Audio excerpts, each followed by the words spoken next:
قمنا للدعوة لله رب العالمين.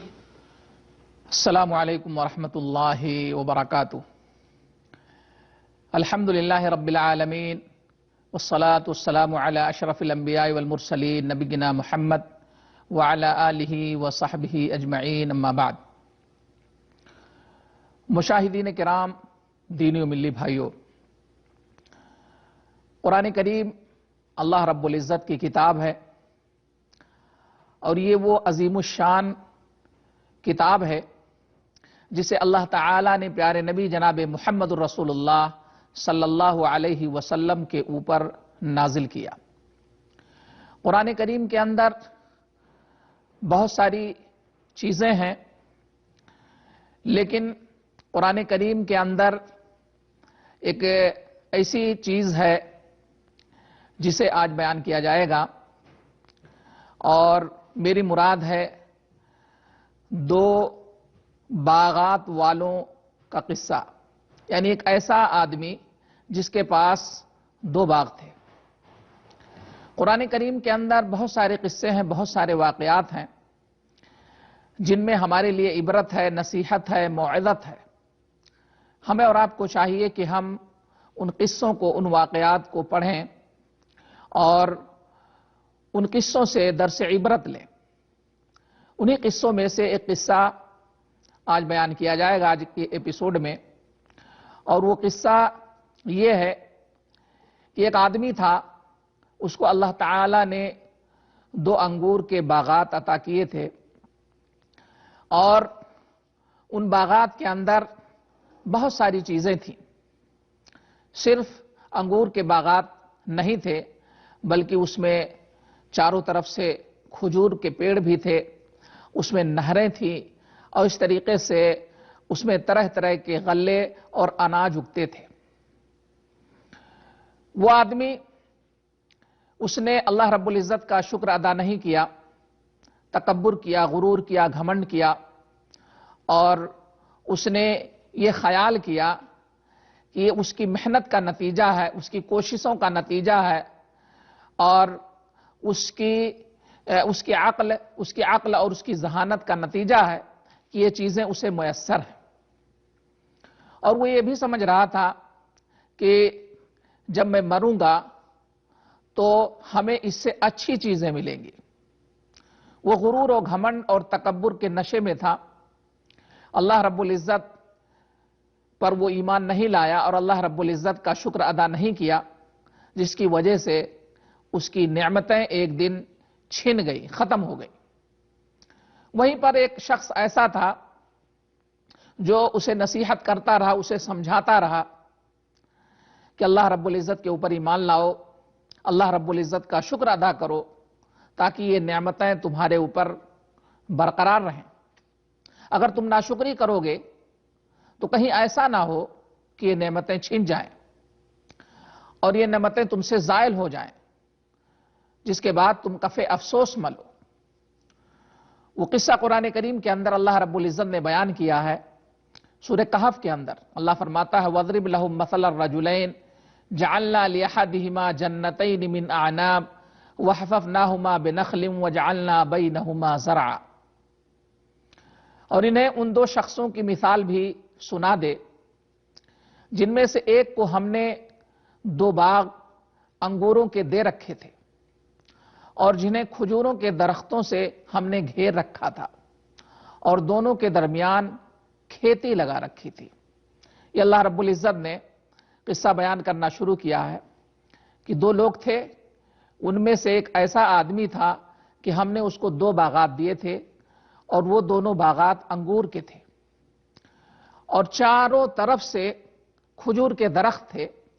کھجور کے درخت ان انگور کے بیلوں کو ڈھانپے ہوئے تھے. گویا کہ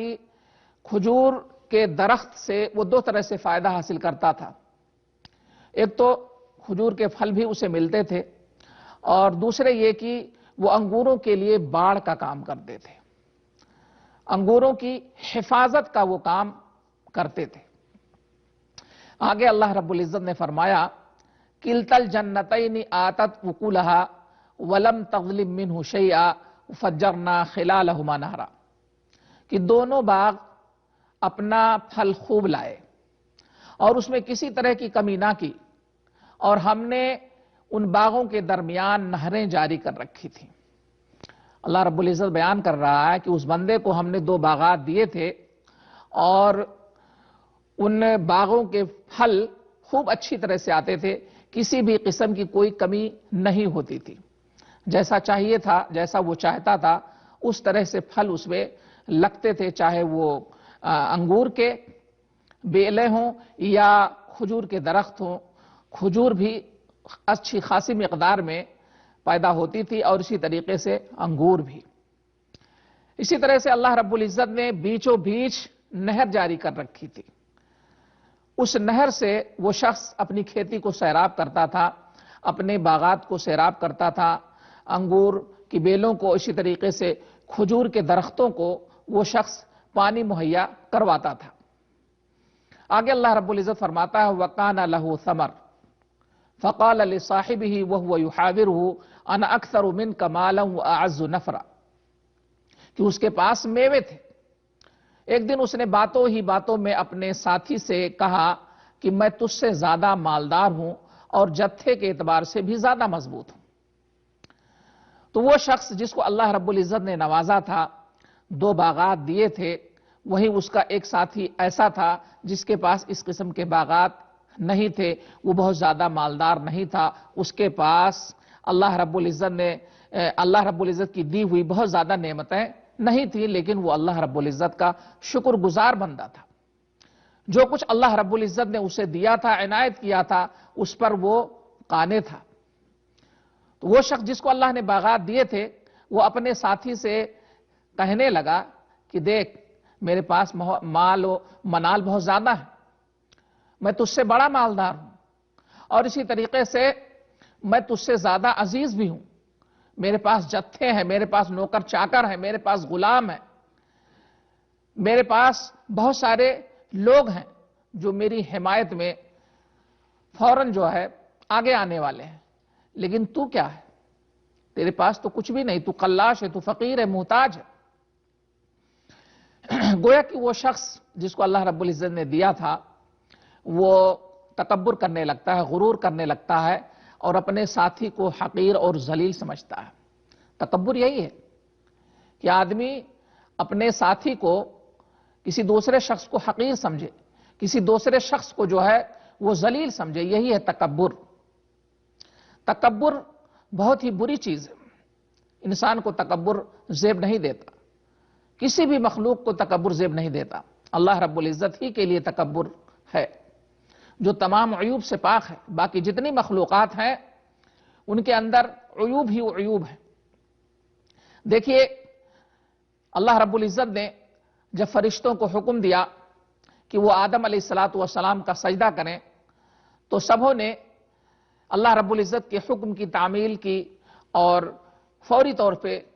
وہ سجدہ بجا لائے، لیکن ابلیس اس نے تکبر کیا اور کہنے لگا خلقتنی من نار وخلقتہ من طین، کہ اللہ تو نے مجھے آگ سے بنایا ہے، اس کو مٹی سے بنایا، میں بڑا ہوں، میں اس خاکی کو کیسے سجدہ کر سکتا ہوں؟ اسے تکبر کیا، وہ ذلیل ہوا، رسوا ہوا، وہ اس کی اولاد ذلیل اور خوار ہے۔ لہذا انسان کو چاہیے کہ وہ تکبر نہ کرے۔ اسی طریقے سے وہ شخص جس کو اللہ رب العزت نے 2 باغات عطا کیے تھے، وہ غرور اور تکبر میں مست ہو گیا اور اپنے بھائی کو حقیر اور ذلیل سمجھنے لگا اور کہنے لگا کہ دیکھ میرے پاس مال و منال ہے، میرے پاس باغات ہیں، پھل ہیں، میوے ہیں، اور اسی طریقے سے میرے پاس جتھا ہے، میرے پاس نوکر چاکر ہیں، بہت سارے لوگ میرے حکم کے اشارے پر جو ہے چلنے والے ہیں۔ آگے اللہ رب العزت نے اس شخص کا قصہ بیان کیا کہ وَدَخَلَ جَنَّتَهُ وَهُوَ ظَالِمٌ لِنَفْسِهِ قَالَ مَا أَظُنُّ أَن تَبِيدَ هَٰذِهِ أَبَدًا، کہ وہ اپنے باغ میں داخل ہوا اس حال میں کہ وہ اپنے نفس کے اوپر ظلم کرنے والا تھا اور کہنے لگا کہ مجھے امید نہیں ہے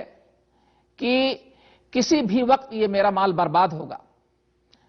یہ میرا باغ، یہ میرے باغات کسی بھی وقت ہلاک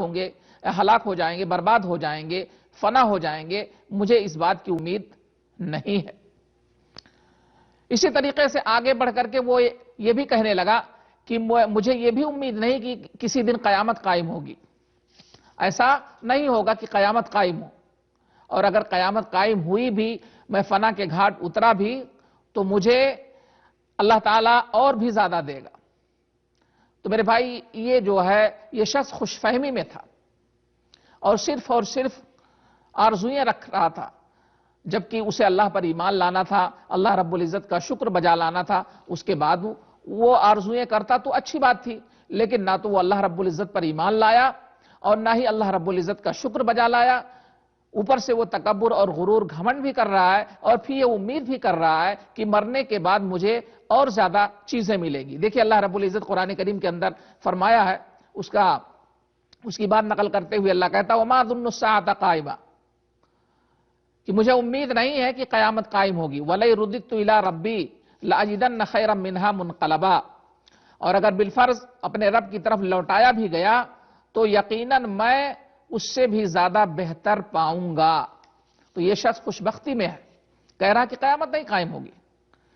تو میرے بھائی، جتنے بھی کافر ہیں، جتنے بھی مشرکین ہیں، وہ یہ سمجھتے ہیں کہ یہ دنیا ہی سب کچھ ہے، دنیا ہی سب کچھ ہے۔ انسان اگر مرے گا بھی تو وہ تو فنا کے گھاٹ اتر جائے گا اور اس سے حساب و کتاب نہیں لیا جائے گا۔ کفار مکہ بھی یہی کہتے تھے اِذَا مِتْنَا وَكُنَّا تُرَابًا ذَلِكَ رَجْعٌ بَعِيدٌ، کہ جب ہم مر جائیں گے اور مٹی ہو جائیں گے، فنا کے گھاٹ اتر جائیں گے، تو دوبارہ ہمیں زندہ کیا جائے، یہ تو بہت دور کی بات ہے، ایسا نہیں ہوگا۔ پھر وہ کہنے لگا کہ اگر بالفرض دوبارہ حساب و کتاب ہوا بھی تو جس طریقے سے دنیا میں مجھے نوازا گیا تھا، جس طریقے سے دنیا میں ہمیں ہر طرح کی چیزیں، ہر طرح کی آسائش فراہم تھے، اسی طریقے سے آخرت میں بھی ہمارے لیے ہر قسم کی چیزیں مہیا ہوں گی۔ یہ اس خوش فہمی میں ہے، اور اپنے ساتھی سے وہ شخص ایسا کہہ رہا ہے۔ اسی طریقے سے یہودی جو تھے وہ کہتے تھے کہ ہم جنت ہمارے لیے اور جہنم کے اندر ہمیں نہیں جانا ہے، اگر جہنم کے اندر ہم گئے بھی تو چند دن کے لیے جائیں گے۔ لن تمسنا النار الا ایام معدودہ، ہمیں دوزخ کی آگ نہیں لگ سکتی مگر چند دنوں کے لیے۔ تو یہ لوگ جو ہے اب اس خوش فہمی میں ہوتے ہیں، جبکہ اللہ رب العزت نے ایسے لوگوں کے لیے سخت عذاب تیار کر رکھا ہے، اور ان کو دوزخ کے اندر اللہ رب العزت داخل کرے گا۔ آگے اللہ رب العزت نے واقعہ کو آگے بڑھاتے ہوئے اللہ فرماتا ہے قال له صاحبه وهو يحاوره اكفرت بالذي خلقك من تراب ثم من نطفه ثم سواك رجلا، اس کے ساتھی نے کہا، یعنی وہ ساتھی جس کے پاس بہت زیادہ مال و منال نہیں تھا، وہ اس سے بحث کر رہا تھا، اس سے بحث کرتے ہوئے کہنے لگا کہ تو اس رب کا انکار کر رہا ہے جس نے تجھے مٹی سے پیدا کیا اور پھر تجھ کو جو ہے نطفے سے پیدا کیا اور پھر تجھ کو پورا آدمی بنا دیا۔ تو یہ شخص اپنے ساتھی کو سمجھا رہا ہے کہ دیکھ، تو قیامت کا انکار کیوں کر رہا، اللہ کا انکار کیوں کر رہا ہے؟ ایک یاد رکھ کہ کس طرح سے اللہ رب العزت نے تم کو عدم سے وجود بخشا۔ ایک دن ایسا تھا کہ تم کچھ بھی نہیں تھے، تم معدوم تھے، پھر اللہ رب العزت نے تم کو بنایا، مٹی سے پیدا کیا، پھر نطفے سے پیدا کیا، اور پھر اللہ تعالی نے تمہیں کو پورا آدمی بنا دیا۔ تو دراصل انسان کی خلقت کے بارے میں بتلایا گیا ہے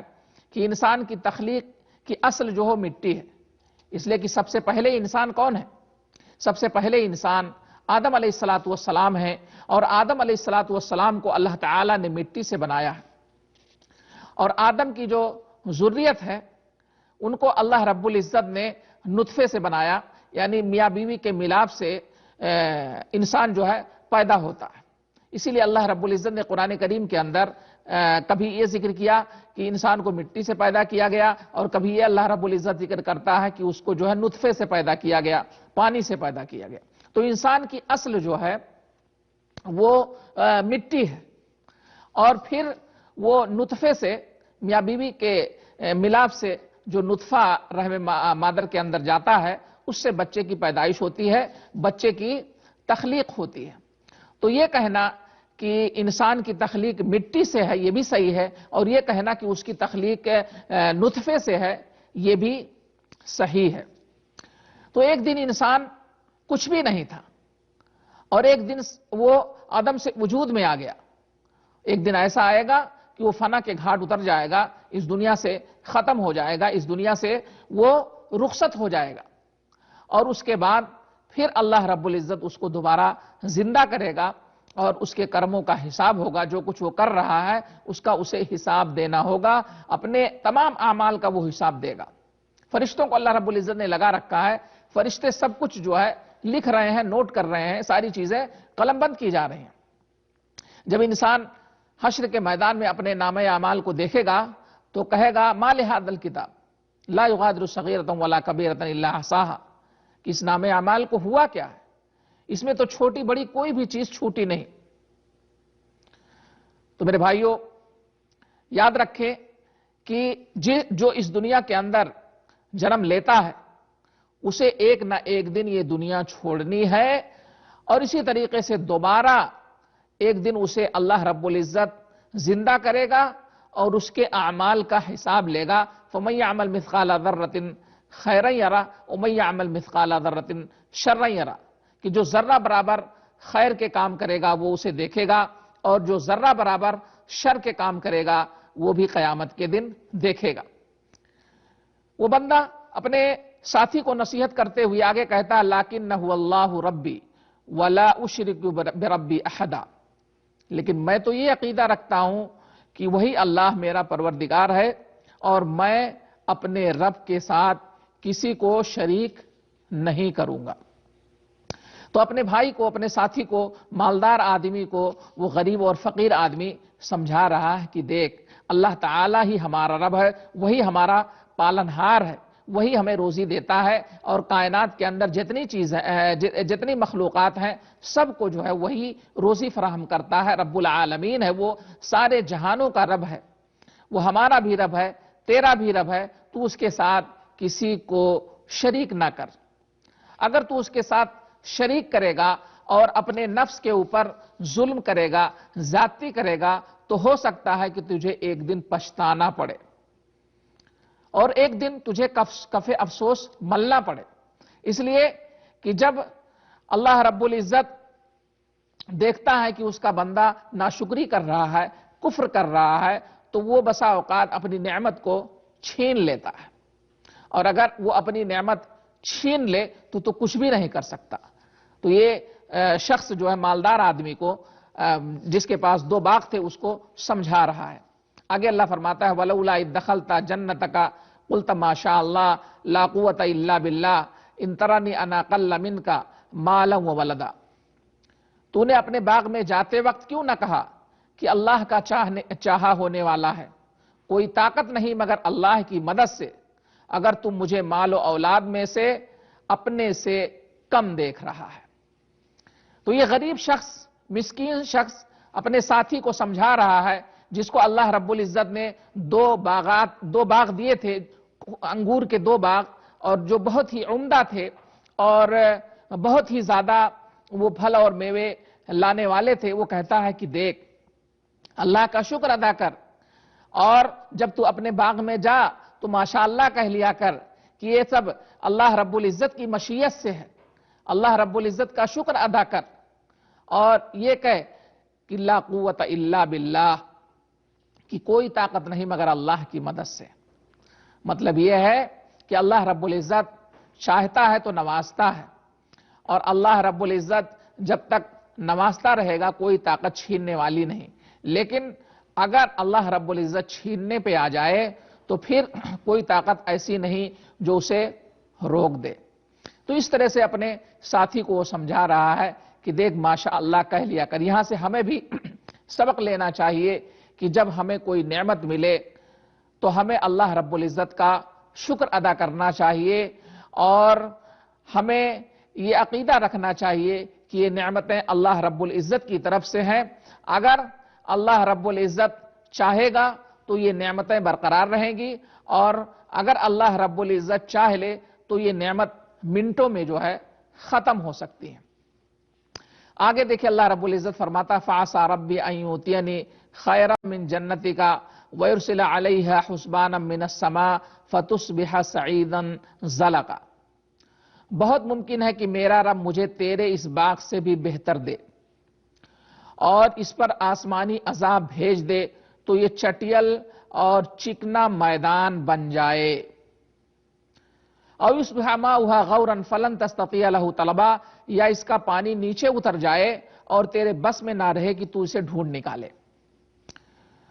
تو یہ شخص اپنے ساتھی کو سمجھا رہا ہے کہ دیکھ، اگر تو اللہ رب العزت کا شکر ادا نہیں کرتا، ماشاءاللہ نہیں کہتا، لا قوت الا باللہ نہیں کہتا، تو ہو سکتا ہے کہ تیری نعمت یہ چھن جائے۔ اور اگرچہ میرے پاس بہت زیادہ مال و منال نہیں ہے، بہت زیادہ چیزیں میرے پاس نہیں ہیں، بہت زیادہ نعمتیں میرے پاس اس وقت نہیں ہیں، لیکن ہو سکتا ہے کہ اللہ رب العزت مجھے بھی عطا کر دے، تیرے اس باغ سے زیادہ بہتر باغ اللہ تعالی مجھے دے دے۔ اور یہ بھی ہو سکتا ہے کہ منٹوں میں اللہ رب العزت تیرے باغ کو جو ہے ختم کر دے، نیست و نابود کر دے، ایسا ہو جائے کہ گویا یہ باغ یہاں پہ تھا ہی نہیں، چٹیل میدان بن جائے۔ اور اسی طریقے سے جو تیرے باغوں کے درمیان پانی کا انتظام اللہ رب العزت نے کیا ہوا ہے، نہر کا انتظام کیا ہوا ہے، جب تو چاہتا ہے اپنے باغات کو، اپنے باغوں کو جو ہے تو سیراب کر لیتا ہے، انگور کو پانی دیتا ہے، کھجور کو پانی دیتا ہے، اور اسی طریقے سے جو کھیتیاں ہیں اسے تو پانی دیتا ہے، اسے تو پانی مہیا کرتا ہے۔ تو یاد رکھ کہ تو جب چاہے تب تو پانی دے دیتا ہے، یہ اللہ رب العزت کی نعمت ہے، لیکن تو اگر اس پر اللہ رب العزت کا شکر ادا نہیں کرے گا تو یاد رکھ کہ یہ نعمت جو ہے تجھ سے چھین سکتی ہے، اور اللہ رب العزت اس پانی کو جو ہے زیادہ نیچے کر دے گا، جس کی وجہ سے تو پانی حاصل ہی نہیں کر سکتا۔ ہو سکتا ہے یہ نہر سوکھ جائے اور پانی بہت نیچے چلا جائے، او یصبح ماؤہا غورا فلن تستطیع لہ طلبا، یا اس کا پانی نیچے اتر جائے اور تیرے بس میں نہ رہے کہ تو اسے ڈھونڈ لائے۔ محترم دوستو، آج کا ایپیسوڈ یہیں پر ختم ہو رہا ہے۔ دعا کریں کہ اللہ تعالی ہم سب کو کتاب و سنت کی صحیح سمجھ عطا کرے، اور قرآن کریم کے اندر جو واقعات ہیں اللہ تعالی ہمیں ان سے درس عبرت لینے کی توفیق بخشے۔ آمین۔ وآخر دعوانا ان الحمدللہ رب العالمین، والسلام علیکم ورحمۃ اللہ وبرکاتہ۔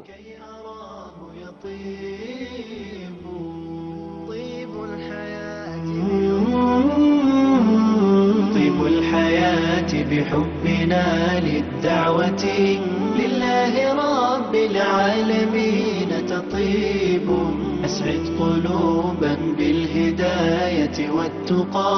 ونر طريق